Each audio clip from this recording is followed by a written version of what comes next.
नमस्कार. मी प्राध्यापक डॉक्टर भरतसिंग पटले. आज आपण TYBA सेमिस्टर 5 TC 10 54-60-11 सामाजिक मानवशास्त्र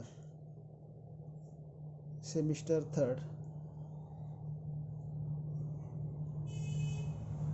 युनिट फर्स्ट किंवा प्रकरण फर्स्ट या युनिटमधील प्रस्तावना या भागात सामाजिक मानवशास्त्र अर्थ, स्वरूप आणि व्याप्ती यासंबंधी आपण अभ्यासणार आहोत. सामाजिक मानसशास्त्र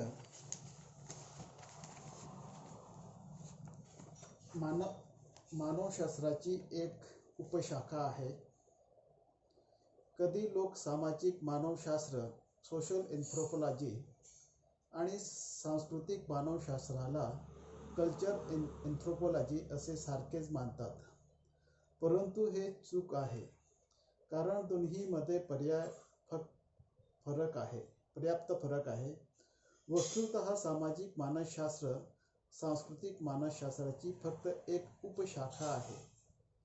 सांस्कृतिक मानवशास्त्र आपल्या अभ्यासाच्या अंतर्गत संपूर्ण संस्कृतीचा समावेश करीत असतो, तर सामाजिक मानवशास्त्राच्या अंतर्गत सामाजिक वागणूक आणि सामाजिक संघटन किंवा सांस्कृतिक कलेचा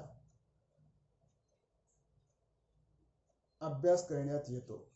डॉक्टर AC दुबे तसेच चार्ल्स निकल्स यांनी याबाबत व्याख्या केली आहे. सामाजिक मानसशास्त्र विशेषतः सामाजिक स्वरूपाचे आणि संस्थांचे व्यवस्थित तुलनात्मक दृष्टिकोनातून सामाजिक व्यवहाराचा अभ्यास करीत असते. आधुनिक समाजशास्त्र मानवशास्त्राचा समाजशास्त्राशी अत्यंत घनिष्ठ संबंध आहे असे व्यक्त केले आहे. इतर शास्त्रापेक्षा समाजशास्त्राचा मानवशास्त्राशी अत्यंत जवळचा संबंध आहे. म्हणूनच समाजशास्त्राच्या अभ्यासाच्या अंतर्गत सामाजिक मानसशास्त्राला एक स्वतंत्र उपशाखा मानून सामाजिक मानसशास्त्राच्या अभ्यासाची सुरुवात करण्यात आली. सामाजिक मानवशास्त्राच्या अभ्यासामुळे समाजशास्त्राच्या अध्ययनास मदत होऊन आदिम किंवा आदिवासी समाजाच्या ज्ञानाने प्रगत समाजाच्या जीवनाचे अध्ययन अधिक वास्तव होत असे म्हणता येईल. समाजशास्त्राप्रमाणेच सामाजिक मानवशास्त्रात समाज जीवनाचा परिपूर्ण अभ्यास केला जातो. समाजशास्त्रात प्रगत समाजाचे किंवा आधुनिक समाजाचे अध्ययन किंवा अभ्यास करते, तर सामाजिक मानवशास्त्र अप्रगत समाजाचे किंवा आदिम समाजाचे अध्ययन करीत असते. सामाजिक मानसशास्त्र समाजशास्त्रीय अभ्यासाची एक शाखा असून ज्यात प्रामुख्याने आदिम समाजा किंवा आदिवासी समाजाचा अभ्यास केला जातो. सामाजिक मानवशास्त्र एक सामाजिक विज्ञान आहे, ज्यात मानव समाजाचा तुलनात्मक अभ्यास केला जातो. सामाजिक मानवशास्त्र सामाजिक व्यवहाराचे अध्ययन करीत असते, ज्यात सामाजिक संघटन आणि संस्थांचा तुलनात्मक दृष्टिकोनातून अभ्यास करते.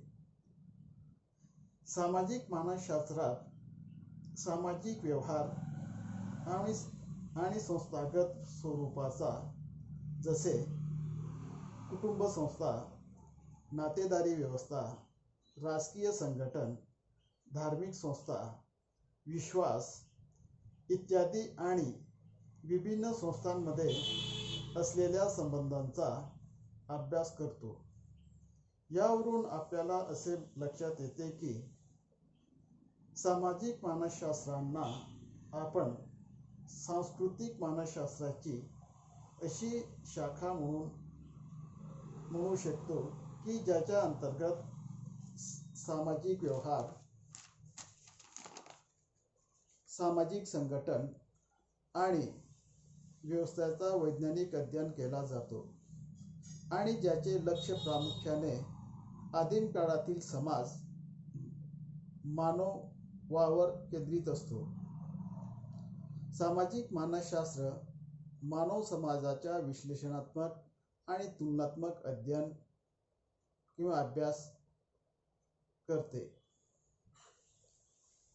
आता आपण सामाजिक मानवशास्त्राची विषय, सामुग्री किंवा क्षेत्र, सामाजिक मानवशास्त्राचे अभ्यासाचं क्षेत्र किंवा व्याप्ती असं याला आपण म्हणू शकतो. सामाजिक मानसशास्त्राचं क्षेत्र फक्त आदिम काळातील किंवा आदिम समाजाचा व मानवापर्यंत सीमित आहे. सामाजिक मानसशास्त्र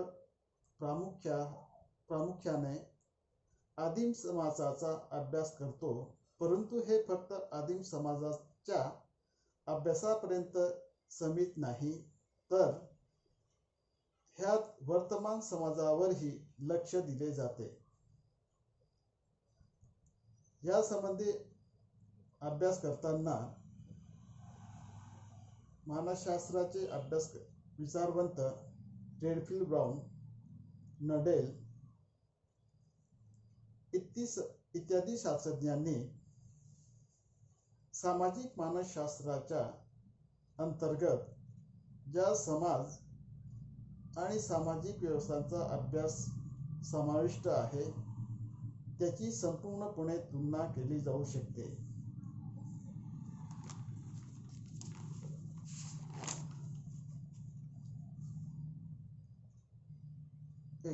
सामाजिक मानसशास्त्रामध्ये आदिम समाजाचा अभ्यास समाविष्ट आहे. आदिम काळातील संरचना, परंपरा, विश्वास, धर्म, प्रथा इत्यादींचा अभ्यास केला जातो. ह्यांच्यासोबत त्या समाजाच्या सभासदांच्या अशा व्यावहारिक प्रक्रियांचे विश्लेषण केले जाते ज्यांच्यामुळे विशेष प्रकारच्या सामाजिक घटनांचा जन्म होतो. सामाजिक मानवशास्त्राच्या आदिम समाजाचे हे अध्ययन फक्त एकपक्षीय नसते, हे तुलनात्मक विश्लेषणावर आधारित असते. सामाजिक मानसशास्त्र मानव समाजाच्या प्राचीन आणि अर्वाचीन संरचनांचा अभ्यास करून तुलनात्मक विश्लेषण प्रस्तुत करतात. सामाजिक मानसशास्त्राच्या अंतर्गत मानवाच्या अशा व्यवहारांचे अभ्यास केले जाते ज्यांचा विकास विशेषतः परिस्थितीच्या कारणावरून झाला आहे. ह्या व्यतिरिक्त विविध सांस्कृतिक प्रभावाचाही अभ्यास या शास्त्रात केला जातो.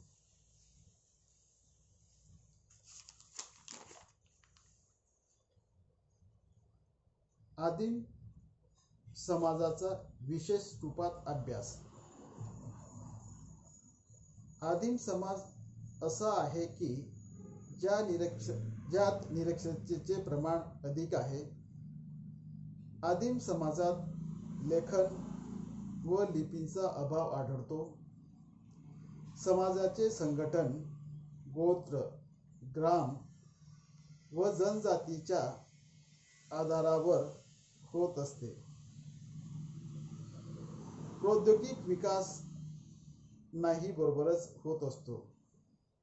सामाजिक संबंधामध्ये रक्तसंबंध व स्थानांचे महत्त्व सर्वाधिक असते.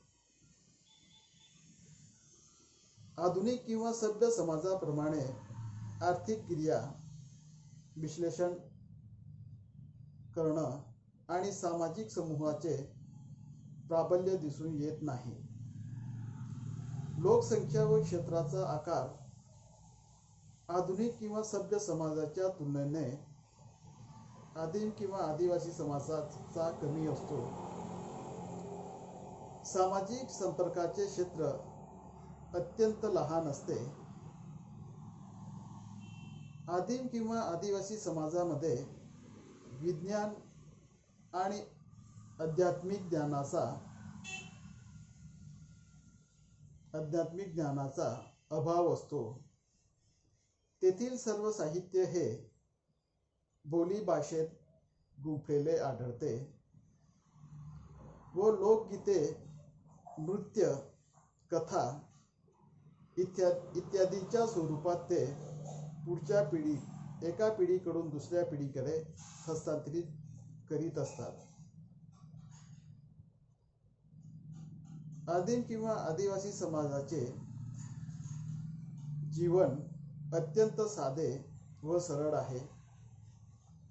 हे आवश्यक नाही की एका आदिम समाजामध्ये वरील सर्वच गोष्टींचा समावेश असतो, परंतु यामधून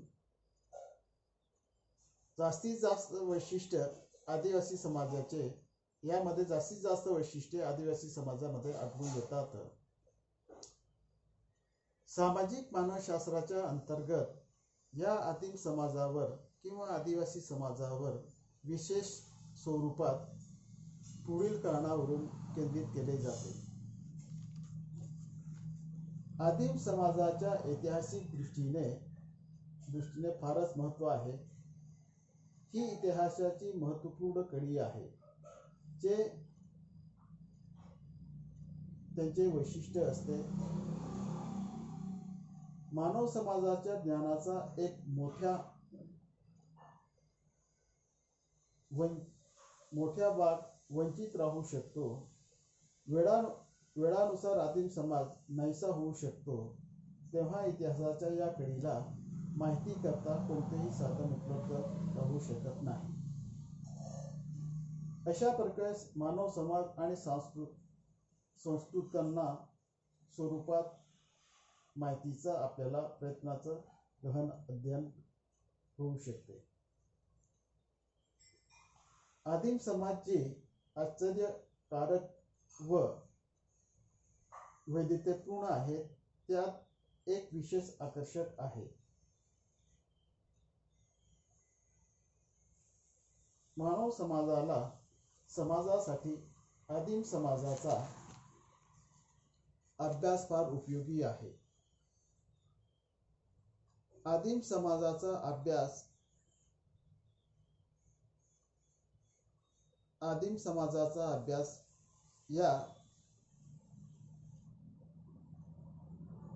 त्याच्या मूल्यामुळे मानव जीवन अधिकाधिक स्पष्ट स्वरूपात आपल्याला होत असते.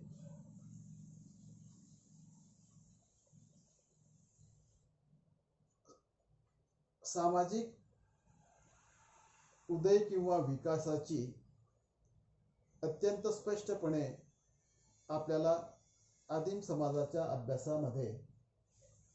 अभ्यास केल्यानंतर दिसून येते. आदिम समाजाचा अभ्यासाचा एक महत्त्वपूर्ण कारण असे आहे की जसजसे आदिम समाज सभ्य समाजाच्या संपर्कात येत आहे, तसतसे त्यांच्यात विभिन्न सामाजिक, आर्थिक, धार्मिक आणि राजकीय समस्यांचा उदय झाला आहे. या सर्व समस्या सांस्कृतिक